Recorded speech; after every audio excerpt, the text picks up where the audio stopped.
Last episode, after completely rebuilding the engine on my Subaru WRX, we finally got it to start. This was the first engine rebuild I've ever attempted in my life. And after months of hard work and late nights, learning as I went along and hoping I didn't make too many mistakes, listening to it run for the very first time felt like a huge accomplishment. But remember, starting an engine and actually driving the car are two very different things, because the moment we took it out on its first drive, things didn't feel right. The engine sounded more like a diesel truck than anything else. And I quickly realized that there is something definitely wrong. And also, just as I thought I understood all the problems of what was going on, I discovered something that could even potentially destroy the entire engine again. In this episode, we dive into the challenges and uncover all problems that showed up during this first drive. But more importantly, this is where I realized something really important. Diagnosing a car properly is far more important than actually wrenching on it. Let's just hope that I did not waste months of hard work and a lot of money rebuilding an engine that could already be catastrophically dead. But we do have some problems.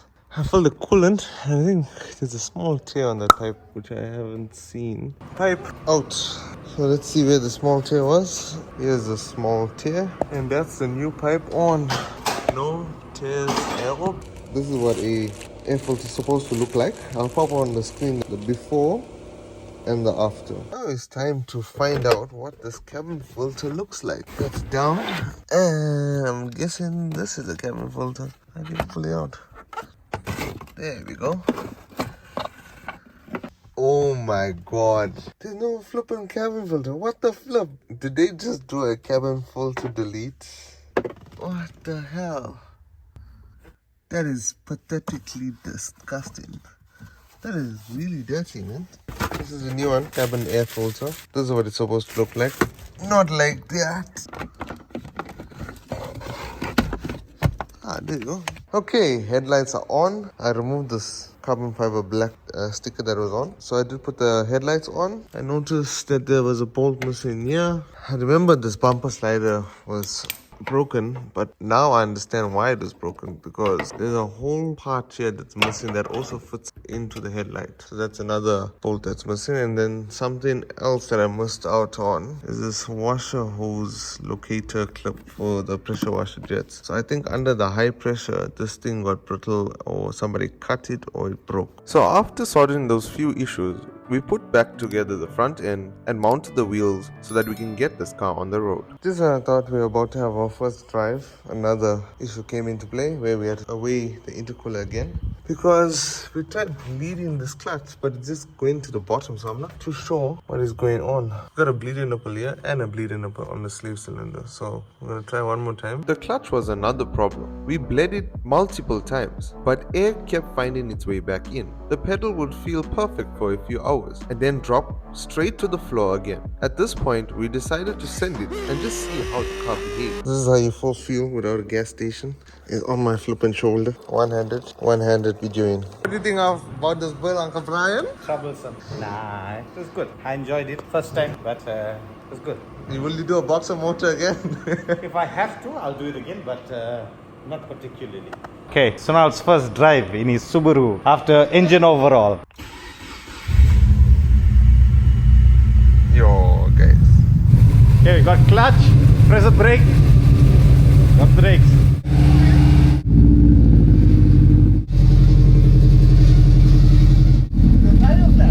I don't know, check the tire pressure.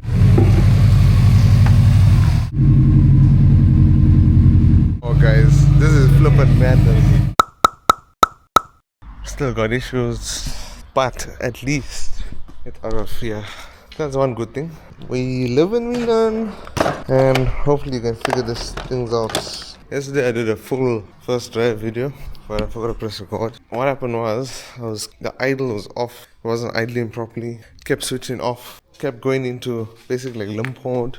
It was stopping at 2000 RPM. It wasn't boosting past that. So currently we know the car is overfueling, and how we know that is that there's black smoke coming out of the tailpipe. You can smell that burnt fuel. So what I'm going to do, I did find there was this Spitronics module in this thing. So I don't know why these guys are even interfering with using Spitronics of all things.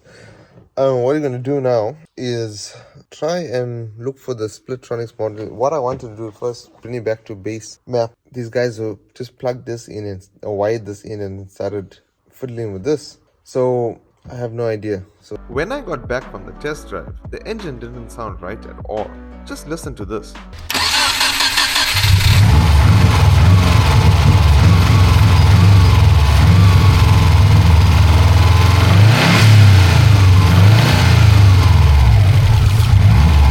To me, it just sounds like a tractor. It definitely sounds like it's struggling to build boost. On this hunt for the Splitronics ECM module, or whatever module that is, I just found some wires that are cut. Let's take out the kick panel and let's see what's underneath that. We did find a few cut wires which were repaired, but after removing the kick panel and inspecting the ECU, everything actually looked intact. There were no extra modules, no other wires connected to it or spliced into it, which was a huge relief. That left us with only one possibility, that the overfueling was most likely coming from the map loaded onto the ECU. It's actually overfueling, so I'm gonna try and flash it back to OEM. I have no idea who's gonna help me with that, but I did reach out to some people, so let's see. Hopefully something good can come of it. For the first time, I'm not in overall. It's a Sunday.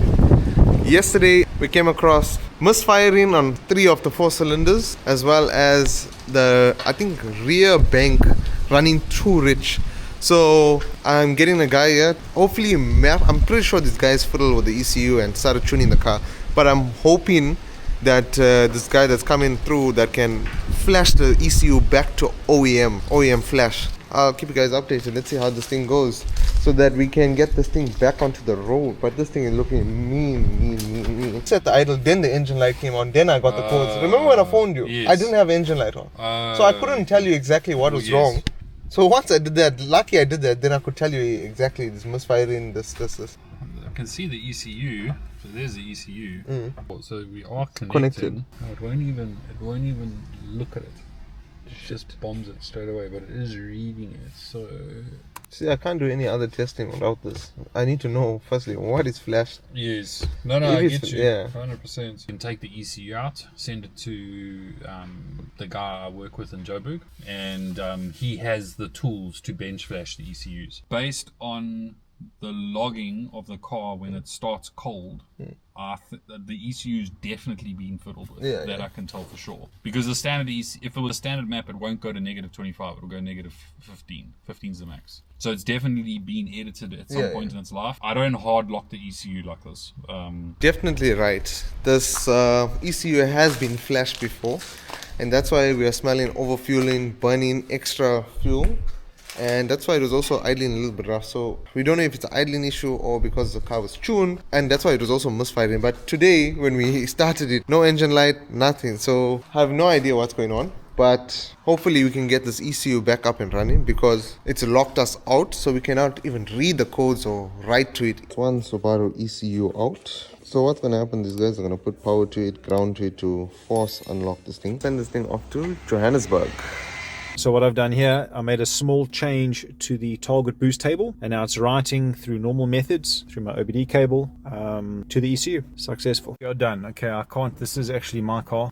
You can see I've got the key on there because I've got your ECU in, which has got a different EEPROM. But if I push the throttle there you see throttle working, and we're getting particular values. Check what has just arrived in the mail. I got my license plates and I got the ECU back. So we're gonna go back in and plug this all in, and let's see how goes it. So what I'm gonna do, I'm just gonna connect it back up, and hopefully we can get this thing started. So I'll plug that in. Just trying to get this nut in the back.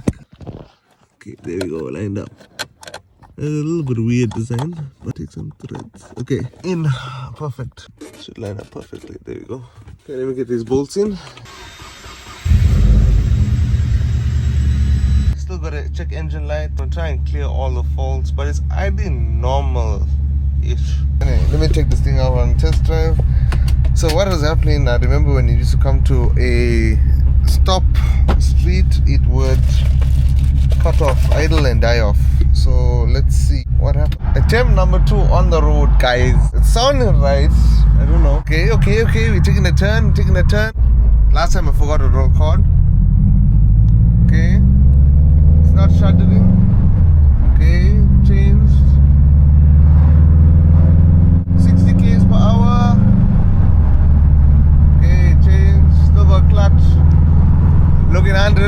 300s, 4th gear, 80 Ks. Smooth, smooth, smooth. Okay, alignment is way off. You can see the alignment is way off. But it's flipping smooth. I think I missed a turn. Before it was cutting off. This thing is solid, solid, solid. Okay, the clutch pedal is sinking right to the floor. Oh, the clutch. We have to bleed this thing again. The clutch is falling to the floor. I have no idea. Probably the slave is gone or the master is gone. Oh, when you put it down, it's like not going.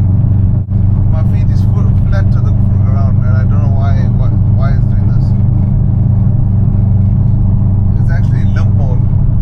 It's in limp mode. It's in limp mode. It's definitely in limp. My foot is flat to the ground, and it's not picking up speed. Still not 100%.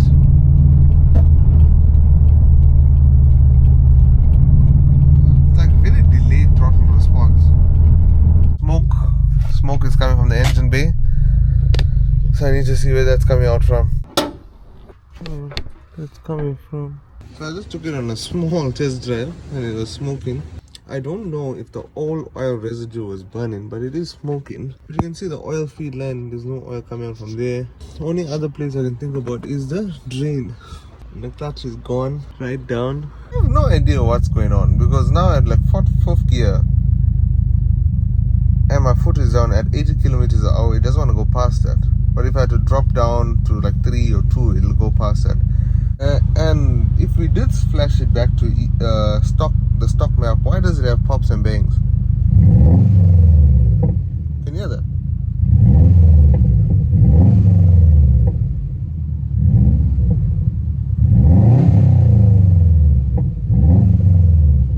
Why? I'm confused. It's been an emotional roller coaster from finding out not only the bearing knob. Bearing knob was simple, as I said, but finding out that the ECU had a problem. I don't know if it's fixed. It sounds fixed. The engine light went off. Everything went off. I really missed this place. The car was on this ramp for approximately like 2-3 months. Disassembled the engine there. We built the engine right here. And it's finally over. And all the problems we discovered in this video, we are going to start fixing them one by one. So stay tuned, because in the next video, we will begin tackling them and getting this WRX running the way it should. If you enjoyed this video, hit that like button and subscribe button, and I'll see you in the next one.